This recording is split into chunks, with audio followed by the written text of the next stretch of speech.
Anugerah dari Tuhan Yesus Kristus, kasih setia Allah Bapa, itulah kiranya menyertai kamu sekalian. Amin. Firman Tuhan di pagi hari ini tertulis di Yesaya pasal 2 ayat 5. Hai kaum keturunan Yakub, mari kita berjalan di dalam terang Tuhan. Demikian pembacaan firman Tuhan. Selamat pagi dan salam sejahtera untuk kita semua. Bapak Ibu, saudara terkasih, hidup manusia harus tetap melekat kepada Tuhan. Perjalanan hidup kita tidak boleh terlepas dari penyertaan Tuhan. Suka duka ataupun keberhasilan, semua adalah pertolongan dan penyertaan Tuhan sehingga kita bisa hidup di pagi hari ini. Namun melihat kisah yang terjadi dalam Yesaya pasal 2 ayat 5, seakan-akan ada saat atau waktu atau mungkin tempat di mana manusia itu tidak perlu mendekatkan diri kepada Tuhan, di mana manusia itu tidak memerlukan penyertaan Tuhan, sehingga Yesaya mengatakan, mari berjalan dalam terang Tuhan, tinggalkan itu. Mari selalu mengikuti Tuhan. Mungkin ini juga bisa terjadi ketika manusia dalam kehidupan yang paling bahagia, paling sukses, mungkin akan muncul dalam pemikirannya bahwa aku bisa mencapai ini, bahwa aku bisa kok berbahagia tanpa penyertaan Tuhan. Namun ketika kehidupan kita jatuh, kehidupan kita betul-betul sakit, kita akan mengatakan, ternyata aku tidak mampu tanpa pertolongan orang lain. Ternyata aku membutuhkan penyertaan ataupun perlindungan dari orang lain. Ketika kita dalam ruangan yang gelap, kita akan berkata, ternyata aku tidak bisa melakukan apa-apa jika tidak ada sumber cahaya. Ternyata manusia tidak akan bisa berbuat apa-apa ketika matahari tidak diciptakan oleh Tuhan. Mungkin kita akan salah melangkah, mungkin kita akan salah arah, atau bahkan mungkin kita tidak akan berbuat apa-apa, hanya diam di tempat. Oleh karena itu kehadiran sumber cahaya akan mengubah pemikiran kita, akan menerangi kita, sehingga kita mampu memilih kemana kita harus berjalan. Bapak Ibu saudara terkasih, mungkin kita pernah mengalami di mana ada istilah salah pilih, salah langkah, salah jurusan.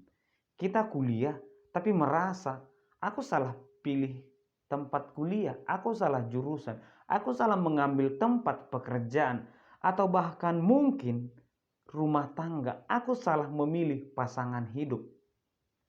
Sehingga muncul istilah yang mengatakan itulah sifat manusia, bahwa manusia akan pernah salah dan manusia akan belajar dari kesalahannya itu. Tetapi apakah memang seperti itu? Apakah memang manusia harus salah dulu baru dia bisa belajar? Apakah memang manusia tidak bisa mampu untuk memilih pilihan yang benar untuk pertama sekali? Apakah memang manusia harus salah? Kenyataannya firman Tuhan berkata, mari ikuti terang yang dari Tuhan. Karena kenyataannya manusia bisa salah pilih karena kurang wawasan, karena kurang pengenalan, karena kurang ilmu pengetahuan, sehingga mereka harus banyak belajar agar mampu memilih yang benar. Demikianlah kehidupan bangsa Israel juga salah langkah, salah memilih sumber keselamatan, salah memilih mengambil perlindungan. Yesaya datang kepada mereka, mari kepadaku, ikutilah sumber cahaya yang datang dari Tuhan. Kita berjalan dalam terang Tuhan.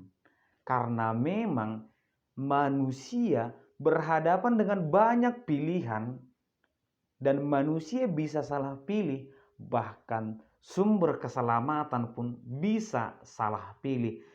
Kehidupan sehari-hari pun manusia bisa salah bertindak dan pada akhirnya, maaf, aku salah, Aku tidak tahu bahwa itu salah. Aku tidak tahu bahwa itu melanggar firman Tuhan. Aku tidak tahu. Semua penuh dengan ketidaktahuan. Inilah kegelapan itu.